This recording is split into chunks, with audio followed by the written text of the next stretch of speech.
नमस्कार दोस्तों, अध्यापक मंत्रा पर आपका स्वागत है।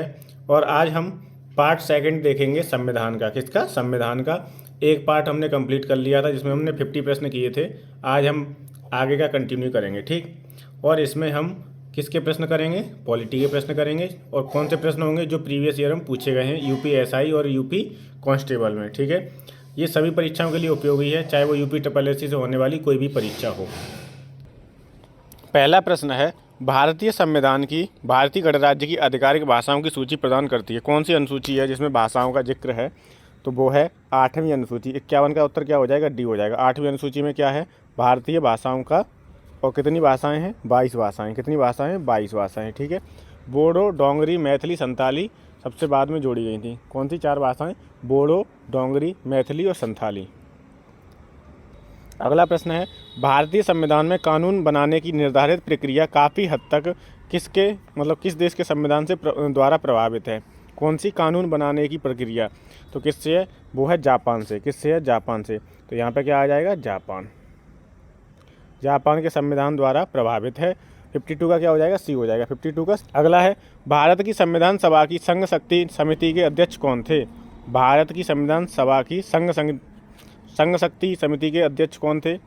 डॉक्टर राजेंद्र प्रसाद, जेबी कृपलानी, सरदार वल्लभ भाई पटेल या जवाहरलाल नेहरू। तो आपको याद रखना है, संघ शक्ति समिति के अध्यक्ष कौन थे? जवाहरलाल नेहरू। और 53 का उत्तर हो जाएगा डी। क्या हो जाएगा? 53 का डी।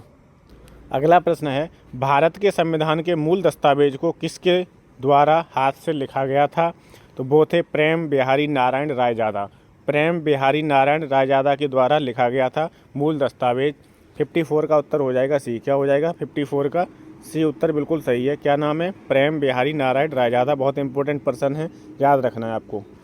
भारत के संविधान में कुल कितने भाग हैं? तो भारत के संविधान में कुल 22 भाग हैं। कितने भाग हैं? 22 भाग हैं, ठीक है। 12 अनुसूची हैं। कितनी अनुसूची हैं? 12। मूल रूप जब संविधान हमारा बना था तब 8 अनुसूचियाँ थी। उसके बाद में 9वीं अनुसूची जोड़ी गई, फिर 10वीं, फिर 11वीं और 12वीं। 4 अनुसूचियाँ बाद में जोड़ी गई हैं। तो कितनी अनुसूचियाँ वर्तमान में? 12 अनुसूचियाँ। कितनी अनुसूचियाँ? 12। 22 भाग हैं। कितने भाग हैं? 22 भाग हैं, ठीक। तो 55 का उत्तर हो जाएगा डी। क्या हो जाएगा? डी। व्याख्या देखेंगे, भारत का संविधान 26 नवंबर 1949 को संविधान सभा द्वारा अंगीकृत किया गया था। तो पूछा जाता है कि संविधान सभा द्वारा कब अपनाया गया था? तो 26 नवंबर 1949 को, ठीक। तथा इसमें कुल 22 भाग, 395 अनुच्छेद तथा 8 अनुसूचियाँ थी। कितनी अनुसूचियाँ थी? 8 अनुसूचियाँ थी। 395 अनुच्छेद थे और 22 भाग थे, ठीक। लेकिन वर्तमान में अनुसूचियों की संख्या कितनी हो गई है? 12 हो गई है। कितनी हो गई है? 12, ठीक। अगला प्रश्न है, भारत एक कैसा राष्ट्र है? हिंदू मुस्लिम, हिंदू राष्ट्र है, धर्मनिरपेक्ष राष्ट्र है या इनमें से कोई नहीं? तो भारत एक धर्मनिरपेक्ष राष्ट्र है। कैसा राष्ट्र है? धर्मनिरपेक्ष राष्ट्र। 56 का उत्तर हो जाएगा सी। क्या हो जाएगा? सी। आपको एक चीज़ याद रखनी है, SPA। क्या है? SPA समाजवादी, P से पंथ निरपेक्ष और A से अखंडता। ये शब्द पूछे जाते हैं। कब जोड़े गए थे? तो 42वां संविधान संशोधन 1976 के द्वारा जोड़े गए थे। धर्मनिरपेक्ष और पंथ निरपेक्ष का मतलब एक ही है, ठीक है। ये भी याद रखना है, धर्मनिरपेक्ष और पंथ निरपेक्ष का मतलब एक ही है। भारत एक धर्मनिरपेक्ष या पंथ निरपेक्ष राष्ट्र है, ठीक है। ये पूछा जाता है कि SPA समाजवादी, पंथ निरपेक्ष और अखंडता शब्द किस संविधान संशोधन द्वारा संविधान प्रस्तावना में जोड़े गए थे? तो किस में? 42वां संविधान संशोधन 1976 द्वारा जोड़े गए थे, ठीक है। 57 है, धर्मनिरपेक्ष का अर्थ क्या है? तो धर्मनिरपेक्ष का अर्थ है कि राज्य सरकार द्वारा किसी धर्म को स्वीकार नहीं करना, ठीक है। राज्य सरकार द्वारा किसी भी धर्म को स्वीकार नहीं करना। 57 का उत्तर हो जाएगा सी। क्या हो जाएगा? सी। अगला है, भारत एक गणतंत्र है, इसका अर्थ क्या है? तो सभी मामलों में अंतिम अधिकार जनता के पास हैं। भारत में संसदीय शासन व्यवस्था है। भारत में वंशानुगत शासन नहीं है। भारत राज्यों का संघ है। तो इसका उत्तर क्या हो जाएगा? तो भारत एक गणतंत्र है, इसका अर्थ है कि भारत में वंशानुगत शासन नहीं है, ठीक है। भारत में वंशानुगत शासन नहीं है, ठीक है। तो भारत, ये 58 का उत्तर हो जाएगा सी। क्या हो जाएगा? सी। भारत एक गणतंत्र राष्ट्र है। अगला है, एक व्यवस्थित सामाजिक संरचना का संकेत बिंदु है। सामाजिक आर्थिक अंतर की समाप्ति, कठिन समय में एकात्मकता, उद्देश्य एवं विचारों में समानता और समूह के सदस्यों की उत्पादकता। तो एक व्यवस्थित सामाजिक संरचना का संकेत बिंदु क्या है? उद्देश्यों एवं विचारों में समानता। 59 का हो जाएगा सी। क्या हो जाएगा? सी। अगला है भारत की संविधान सभा के अध्यक्ष कौन थे? तो भारत की संविधान सभा के अध्यक्ष थे डॉक्टर राजेंद्र प्रसाद। अच्छा, अगर ये पूछ लिया जाए भारत की संविधान सभा के अस्थायी अध्यक्ष कौन थे?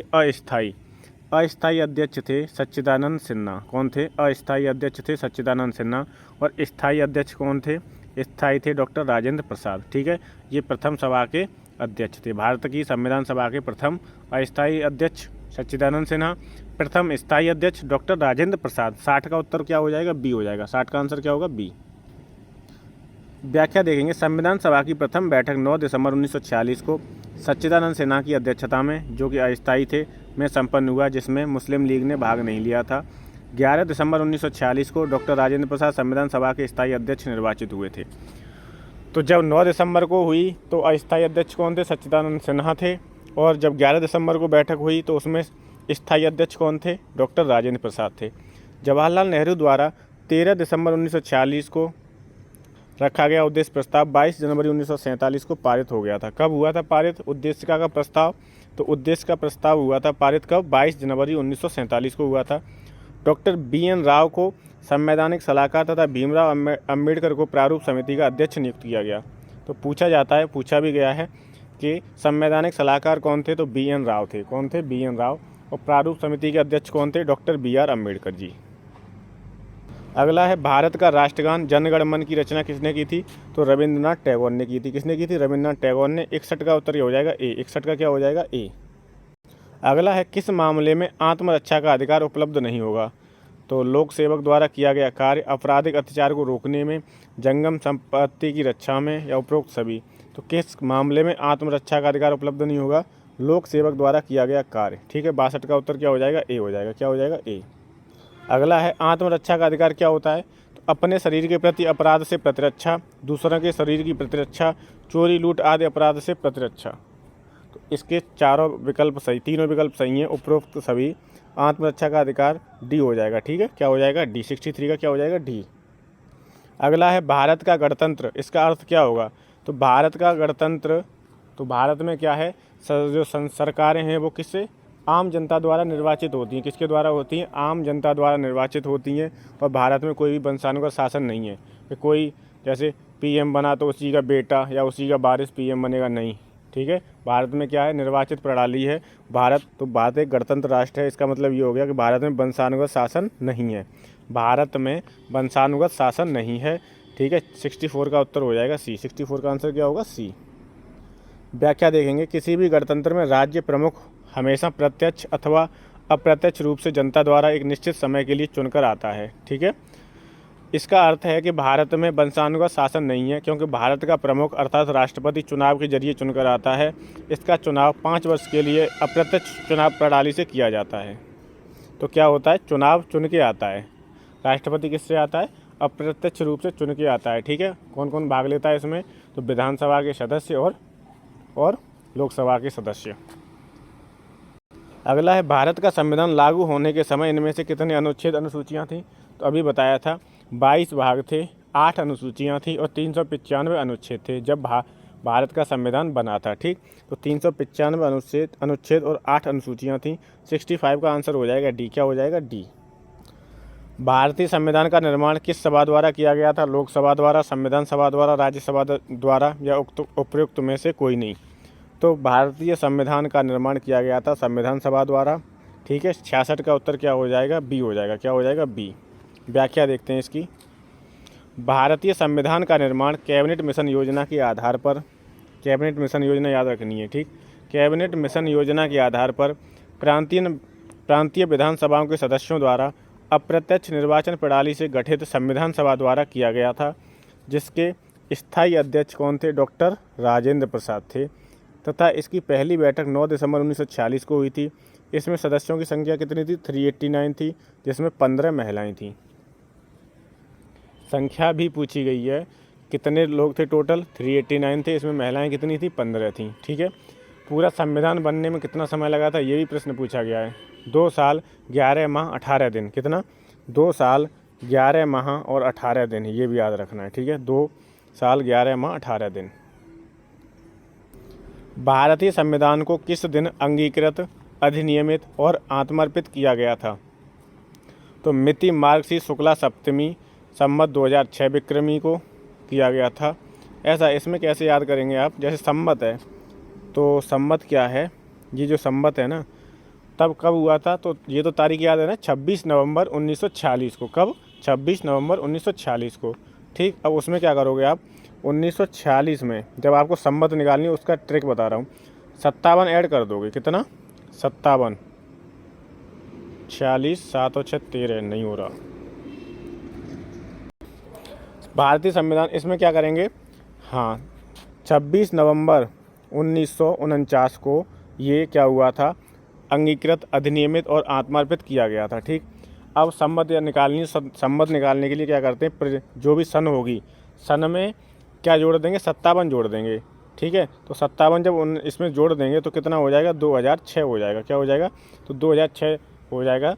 तो कितना विक्रमी निकल जाएगा फिर, तो 2006 इसका उत्तर हो जाएगा। क्या हो जाएगा, 2006। मिति मार्गशीर्ष शुक्ला सप्तमी संवत 2006। ठीक है, जैसे अभी चल रही है 2024, तो 2024 में अगर हम 57 जोड़ देंगे तो विक्रमी संवत निकल जाएगी, संवत निकल जाएगी। ठीक, ये है।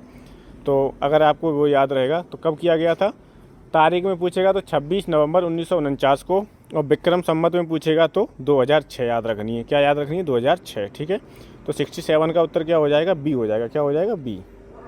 68 है, भारत का गणतंत्र के रूप में जन्म कब हुआ था?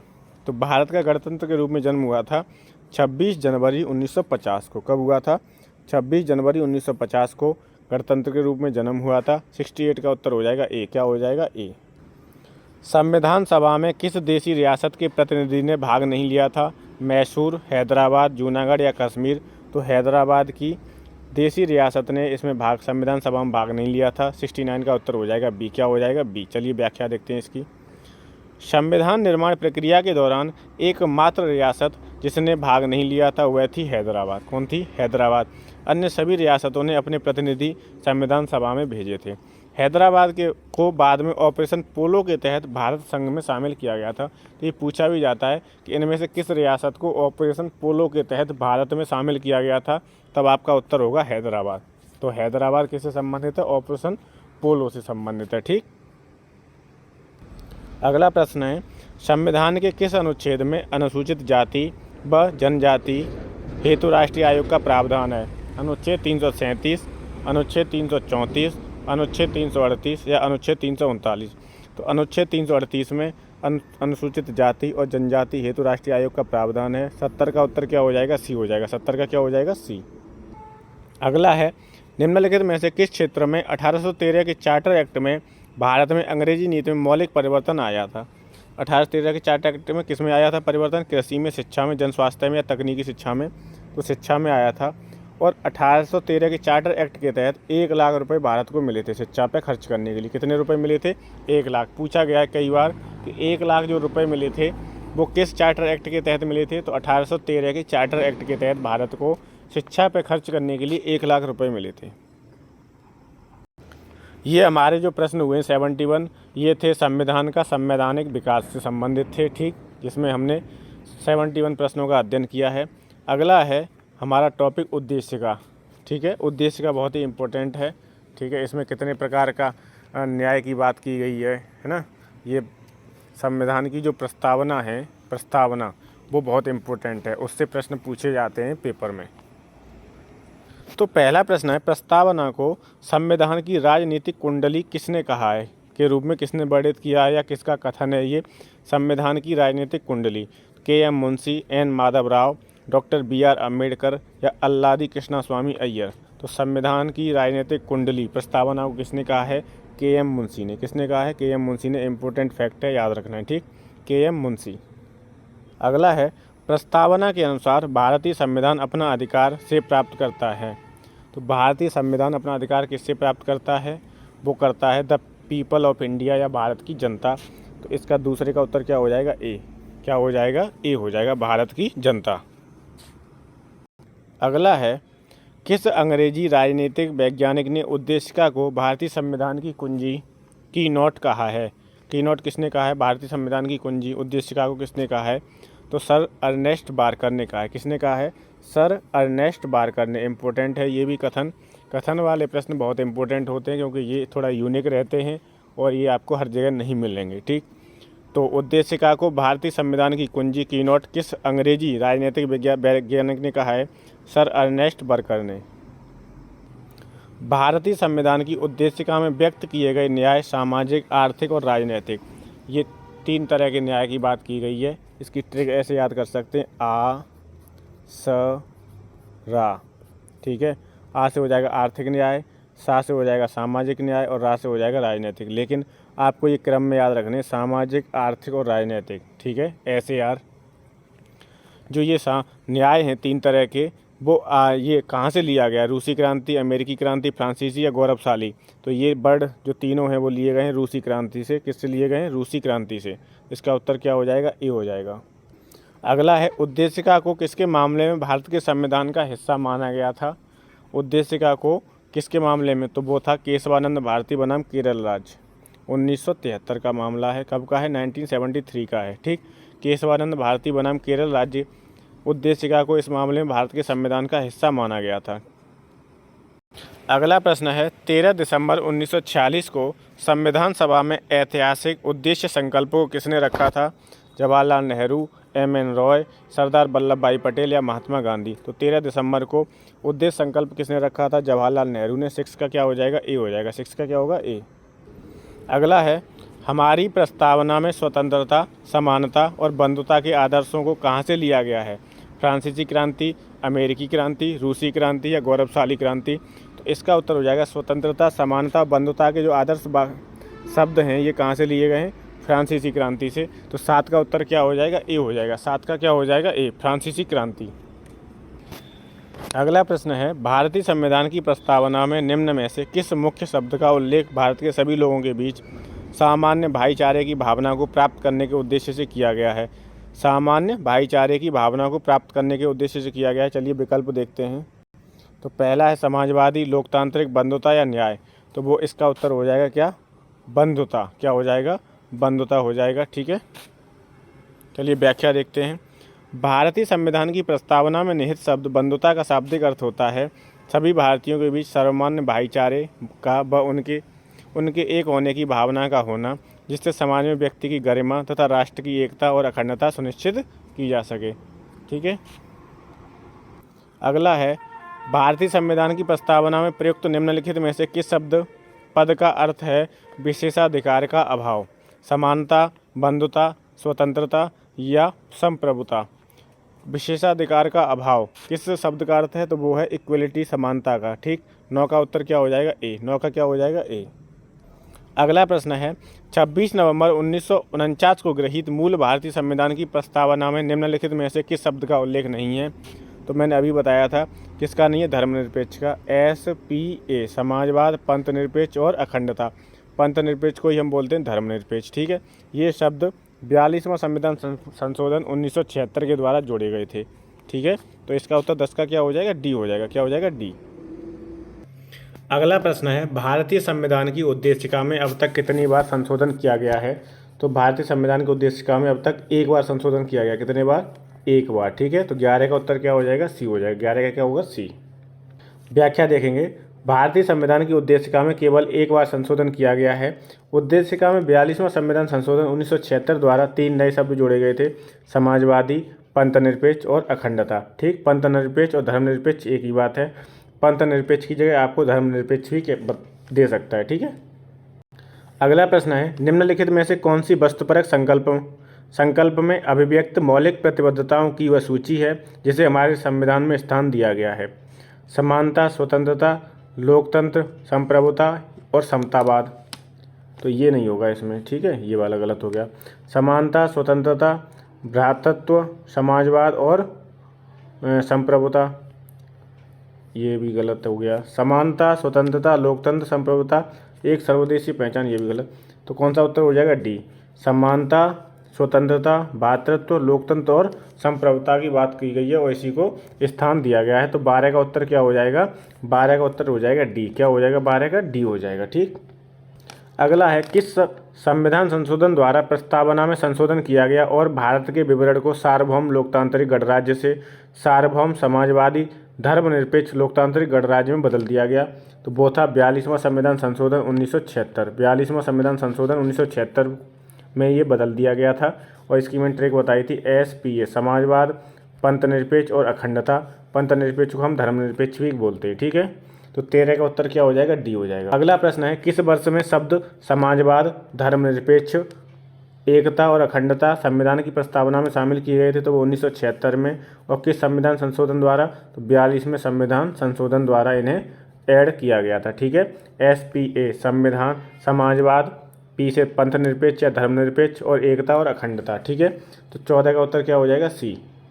अगला प्रश्न है निम्न में से किसे संविधान की कुंजी की संज्ञा दी गई है? तो संविधान की कुंजी किसे कहा गया है? उद्देशिका को। संविधान की कुंजी की संज्ञा किसे दी गई है? उद्देशिका को। 15 का उत्तर क्या हो जाएगा? C। चलिए इसकी व्याख्या देखते हैं। भारतीय संविधान की उद्देशिका या प्रस्तावना को संविधान की कुंजी कहा जाता है। पंडित जवाहरलाल नेहरू ने 13 दिसंबर 1946 को संविधान सभा के समक्ष उद्देश्य प्रस्ताव पेश किया। इसे ही संविधान की उद्देशिका में शामिल कर लिया गया। प्रस्तावना संविधान के आदर्शों, लक्ष्यों एवं उद्देश्यों का वर्णन करती है। किसका वर्णन करती है? आदर्शों, लक्ष्यों एवं उद्देश्यों का वर्णन करती है। भारत के लोग भारत को संपूर्ण प्रभुत्व संपन्न समाजवादी पंथ निरपेक्ष लोकतंत्रात्मक गणराज्य बनाने के लिए तथा उसके समस्त नागरिकों को। अच्छा, ये आ गई आपकी प्रस्तावना। इसमें क्या क्या चीज़ इंपॉर्टेंट है? जैसे 3 तरह का न्याय है, सामाजिक, आर्थिक और राजनीतिक न्याय पूछ लेता है, ये इंपॉर्टेंट है। ठीक, और 5 तरह का ये विचार, अभिव्यक्ति, विश्वास, धर्म और उपासना की स्वतंत्रता है। कितने तरीके की स्वतंत्रता है? तो 5 तरीके की स्वतंत्रता है। 3 तरह का न्याय है। ठीक है, की स्वतंत्रता, प्रतिष्ठा और अवसर की समता, प्रतिष्ठा और अवसर की समानता है प्राप्त करने के लिए, तथा उन सब व्यक्तियों की गरिमा और राष्ट्र की एकता और अखंडता को सुनिश्चित करने वाली बंधुता बढ़ाने के लिए दृढ़ संकल्प होकर अपनी संविधान सभा में आज तारीख 26 नवंबर, तारीख याद रखनी है, 1949 ईस्वी को एतद द्वारा इस संविधान को अंगीकृत, अधिनियमित और आत्मर्पित करते हैं। तो कब किया गया था? 26 नवंबर 1949 को। ठीक है, और सर्वोच्च न्यायालय ने 1973 में केशवानंद भारती बाद में प्रस्तावना को भारतीय संविधान का अभिन्न अंग स्वीकार किया था। 1976 में 42वां संविधान संशोधन हुआ, जिसके माध्यम से समाजवादी, पंथ निरपेक्ष और अखंडता शब्द जोड़े गए थे। ठीक है, और बेरुवारी के बाद में अवधारित किया गया कि उद्देशिका संविधान निर्माताओं के विचारों को जानने की कुंजी है। ठीक है, तो क्या है? कुंजी किसे कहा गया है? उद्देशिका को। किसे कहा गया है? उद्देशिका को। अगला है निम्नलिखित में से महिलाओं की सुरक्षा या कल्याण से संबंधित कौन सा अधिनियम पिछले 2 वर्षों में पारित किया गया है?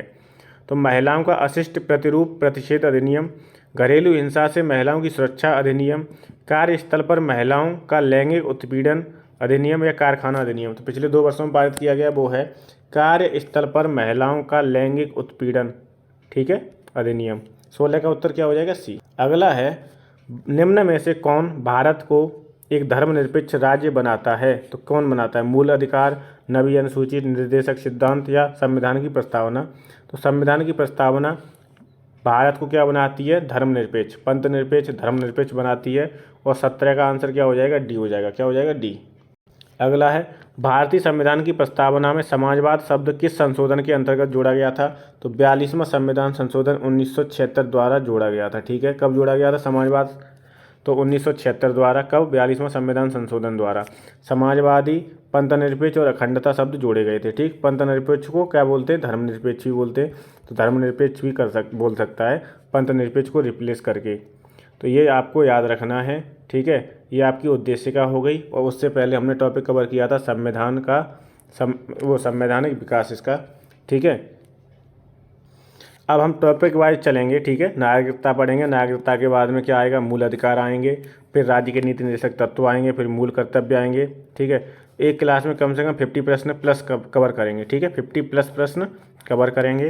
तो आज की क्लास में इतना ही। ठीक है, कल की क्लास देखेंगे हम। कल की क्लास में पढ़ेंगे मूल अधिकार। क्या देखेंगे? नागरिकता और मूल अधिकार, 2 टॉपिक कंप्लीट करेंगे। ठीक, चलिए तो आज की क्लास को यहीं पे समाप्त करते हैं। अगर आपको क्लास अच्छी लग रही है तो प्लीज़ चैनल को लाइक करें, शेयर करें और सब्सक्राइब करें। ये सीरीज़ आप लोगों के लिए, यूपीएसआई के लिए, उत्तर प्रदेश कांस्टेबल के लिए बहुत ही महत्वपूर्ण है। Thank you so much.